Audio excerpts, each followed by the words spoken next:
So the reason why this deck doesn't work for me is because of the typical reason, which is visual clutter. So I do not have any other deck that doesn't work for me in my possession anymore, because as soon as I realize, and within a couple of minutes, I usually would know whether a deck will work for me or not. With tarot, it's different. Sometimes you do need to get to know it and work with it a bit more to understand, the sort of how both the sort of voice of the deck, the voice of the creator, the sort of artistic voice, the visual voice of the deck work with your own. But with Lenormand, it's quite straightforward. Either the symbols are clear to you or they're not. This is still in my possession because I like the artwork very much, and it is a very popular deck. It is called the Melissa Lenormand, created in 2010, as you can see here, by Melissa Hill. And I have held on to it for so long because I've desperately wanted it to work. I've only bought this last year though, so when I bought it, it was already out of print, and consequently I probably pay a little bit too much for it. So I suppose, because I've spent so much on it, there is also that extra motivation to want to make it work. But after several months, although it is beginning to work for me, I have increasingly able to look at the cards without having to pause for too long, wondering what I'm looking at. I just still find the lack of visual hygiene in the cards to be mentally quite taxing, because I consider myself new. I've started my journey with Lenormand about as long as with tarot, 2 years ago, but I put it aside and I focus on tarot because I was coming from the perspective of collective universal unconscious, understanding my own psyche, internal workings, understanding my dreams, symbolism, shared myth and stories, symbolic narrative and shared narratives. And so it's very much in that thread, and Lenormand is very different. To me, I see Lenormand as like street signs, while tarot is like a novel. I see Lenormand like a business report or a business proposal, and tarot is very much like a prose or a poetry, like an essay. I see Lenormand as mainly visual shorthand of various aspects of daily lives, and tarot is very much like a painting in each card. So you would approach a painting very differently from, say, street signs. Street signs all over the world can look slightly different. The arrow can look different, the coloring, but the arrows are the arrows are the arrows are the arrows. So paintings, on the other hand, a painting of a human can be unhuman-like, or animal can be, I don't have to explain that any further, I don't think. So in any case, so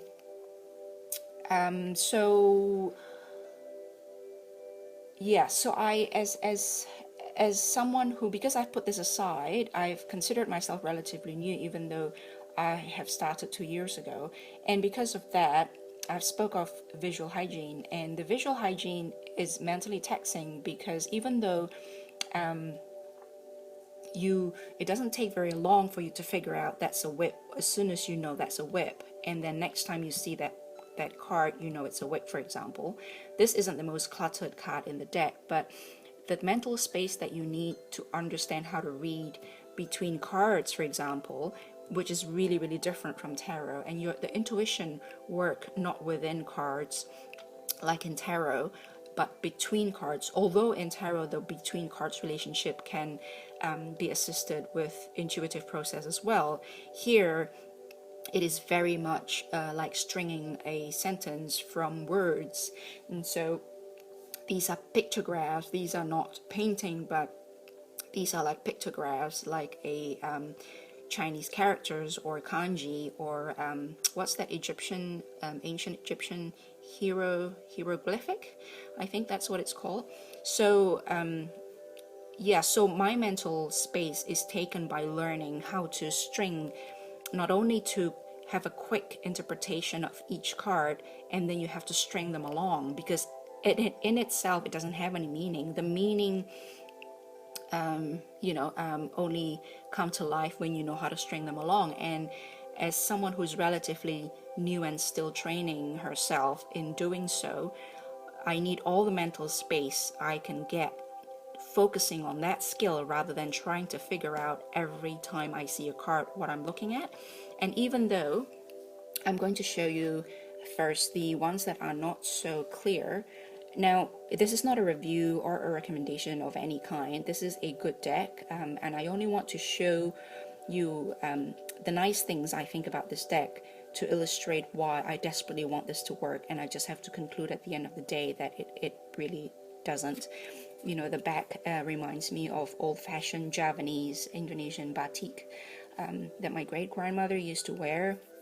You know, they're handmade, hand-drawn, hand-dipped, hand-stripped, everything. It's a lost art. It's a dying art, because it's just such hard work with not a lot of financial reward, not because people do not appreciate good product, but because of the reality of our of the modern commercial activities. I can rant about that on and on, but I won't. I have a blog, my batik blog. I'll try and link it below. But like this, for example, for a second I thought, is there a train? Is there something I'm missing? And then I realized, no, there's no train in Lenormand, so that's the mountain. And then of course you saw that. It was that a bouquet, and then of course there's the anchor there, and then so you see that. Yep. Is that a woman? Is that the lady? It's a bouquet. That would have been, I personally believe, that would have made a better, a more succinct symbol for bouquet, because it's something that you bring along a happy event. That's why the bouquet is a happy event.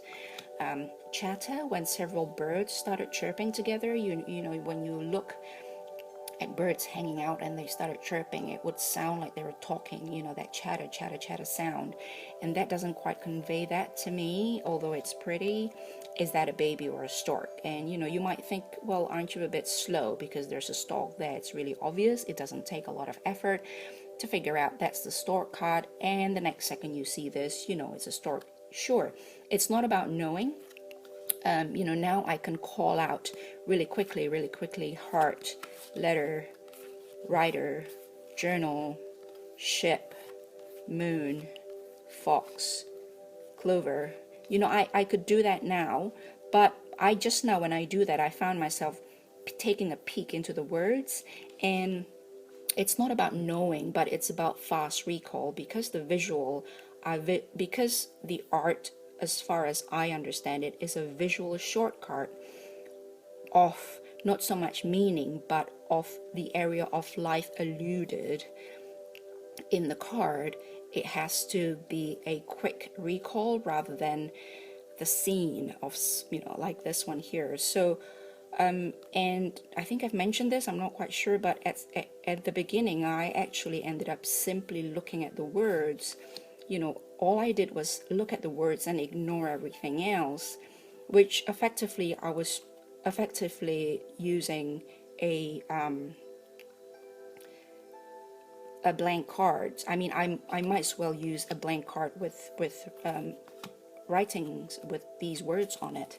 And so the other, I wish they are more like this. I mean, this is still a bit cluttered for me, but at least they are clearer. You know, I mean, that is a bit, you know, whatever, but the other ones are a bit more, I keep, you know, it's cleaner. The visual hygiene is a term I would like to use.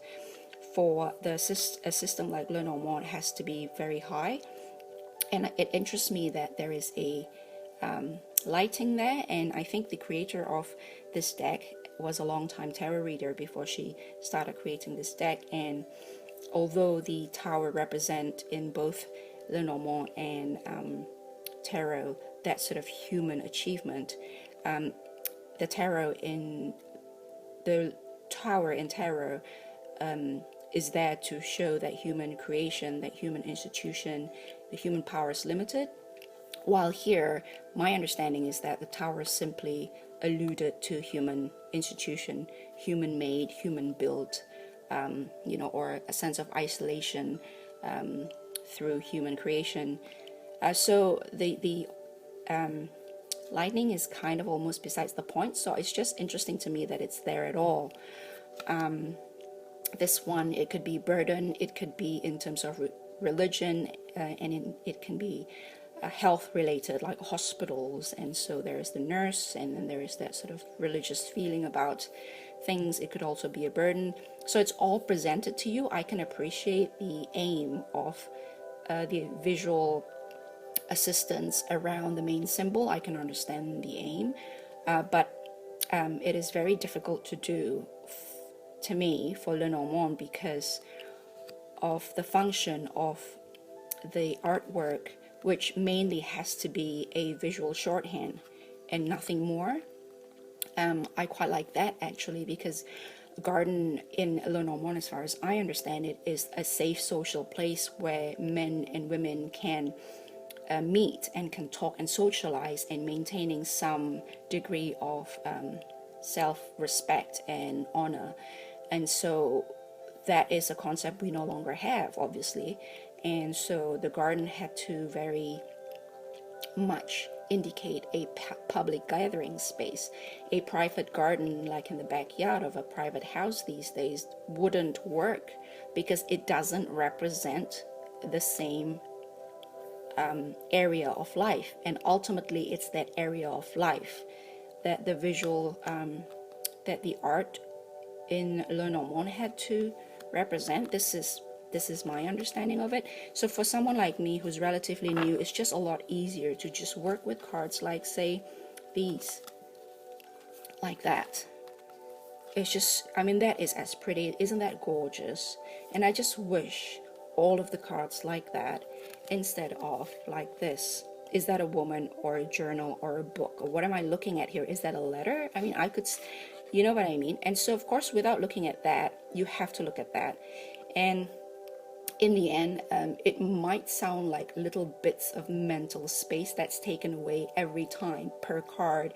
But if you do however many cards, this is 36 times, however many times you try to do a reading because you want to train yourself, it does take a bit out of your mental muscle in the end, and it's just unnecessary to me. It just becomes an unnecessary additional burden for your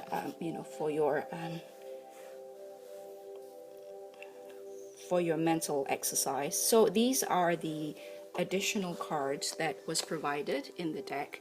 And so the bottom is my choice, my preference, and the top is the alternative cards for snake, child, lily, man, gentleman, man, dog.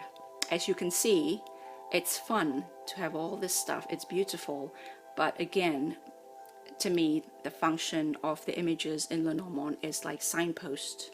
They're not painting, so these for me work for me better. And Lily, for example, I feel almost as if I'm forced to interpret Lily as a sex card, and I don't tend to do that. Some people use the whip as the sex card. Some people use lilies, and to me, lilies are more about refinement, wisdom, aging, sort of wisdom type of maturity. And the snake with the woman there, some people, some style of interpretation use snake as another woman. I found that to be quite unfortunate and feel as if it is a carryover from some kind of societal baggage from the past. And I can understand why the other woman is a snake. It's like that snake in the grass, you know, that slithering, sort of quietly attacking. But yeah, the other woman, I'm sure I can find a way to present the other woman in a love reading in another way that is not as degrading, or it feels as if, you know, the serpent is the devil in the Garden of Eden and the woman is like that. I mean, with the apple and all that, it's just, it's too much connotation, and I just need an image of a snake, and then that way I am free to learn to take the main interpretation, the main symbol, and then expand that myself. Yeah, so I don't feel as forced. But again, you know, as you can see, these are very beautiful, but that's why it doesn't work for me. It's just as simple as that, really. I desperately wanted this to work for me, and I just couldn't. A good deck for me would be like the Black Hand that you probably have seen before. I don't like this garden because that garden doesn't really show, you know, that aspect of public meeting. But everything else is as clear as day. It's just like, there's no question that that's a tree, right? I mean, so this would be something that's a ring. That's it. There's nothing else in it but a ring. But I know that as an artist, it is harder to try and play around with just a signpost like this. It is a lot easier to play around with painting like art rather than just, okay, paint me, you know, paint me a bear. How many styles of, how many ways can you draw a bear, I guess? How many ways can you draw a fox? So I understand that from a creative point of view, that it's tricky to stick to. But it's possible. I think it is very possible. So that would be my ideal kind. I have other decks, but they're in boxes at the moment, and I have to unearth them before I show you. Books, I don't have any books. I don't have any resources. As I've mentioned probably before, that I mainly rely on Cafe Lenormand and learnlenormand.com, as well as a variety of YouTube channels. Two are German based, Hexaclaire and Malkiel Dietrich, and then the English speaking one, but both of those guys have English videos. I don't speak German, so the other one is Donnelly from Tarot Tribe Beyond Worlds, and that's it basically. That's all my resources, and the way I try to learn is by learning two. So I would learn the meaning of those two, and then the meaning of those two, and then I would string it together. And the bigger the spread, the more tedious it gets, because I learn them two by two by two. So I tend to try to stick to smaller spreads. Experience with Lenormand so far have been alright, I guess, but I found I can't actually remember when I first encountered them. I think it is about the same time as tarot, which is 2 years ago, but then I stopped because I've mentioned in another video that I predicted my own miscarriage, and I have been haunted by the possibility that I may have engaged in self-fulfilling prophecy. And self-fulfilling prophecy is a real phenomenon. It's a real cognitive and psychological phenomenon, and a behavioral one as well. It isn't just a concept, so I can link that below. I've linked the explanation of self-fulfilling prophecy in another video once before. And so I was new at the time, and I think I did like a 9-card spread, and it does occur to me that as a new person, and maybe in the back of my mind I was already having doubt that it was going to carry to term, and of course the card, the coven and the child pop up, and immediately my brain zoom into that. I don't remember the other cards, I only remember the child and the coffin. And so, you know, you could argue that my mind sort of focused on the images that resonated with my internal reality, that it isn't at all a predictive mechanism that was at work, but it's more like that tarot where what you see is a reflection of what you know or what is happening inside your mind. So that is possible, but the thing is with Lenormand, it doesn't have as much room for philosophizing, so that with reading tarot you can open up whatever and you can see death and you can sort of philosophize around death as transformation, new beginning. With Lenormand, it's very much like, again, like a signpost. It's either left or right. And so I have begun to question my role in taking part in fortune telling and how productive it can be, other than a symptomatic relief of stress and anxiety, wanting to know what's going to happen because you're so anxious because you do not know what's going to happen. You are relieved for the time being by giving an answer, but then what, you know? So, but a story by Diane Jarecki, I think, when she shared during the 31 day of tarot, when she said that she saw that a heart attack was about to happen, and then she managed to reword it in such a way where the other person are empowered to do something about it, to look out for the symptoms, for the sign, and actually act to prevent a fatal outcome. And so that gave me hope that perhaps I can use Lenormand, even though this is more fortune telling oriented and not so much like tarot, that I, believing in free will, perhaps there is a place for this kind of activity. After all, I just don't know how, or whether, I just don't know yet at this point how that's going to work for me. It's not that I don't believe in fortune telling, I think I do. I just do not know yet where I stand in terms of its function, because in my mind, if all it does is fulfill a sense of emotional masturbation, that is just satisfying a sense of need to know, because you want to relieve a particular anxiety or a particular stress or a particular desire, and nothing else is built on top of that, then I don't want to contribute to such a to such a practice. I mean, I am not likely to read Lenormand for other people, but for myself, for example, or for friends, I would like to be able to do what Diane, if I understand her story correctly, I think that was a Lenormand reading. I can't remember. Correct me if I'm wrong, Diane, if you're watching this. And so so that my personal experience with Lenormand had been quite hard hitting, and so I'm very cautious around this. I only dabble or try to, read this in terms of business, career, money, which it is like a symptomatic relief, more like if I'm anxious about an outcome of an offer or a proposal or whatever, then the thing is, all I need to do is sit and wait, and I will find out the outcome. But sometimes you're anxious because you do not know when you want that.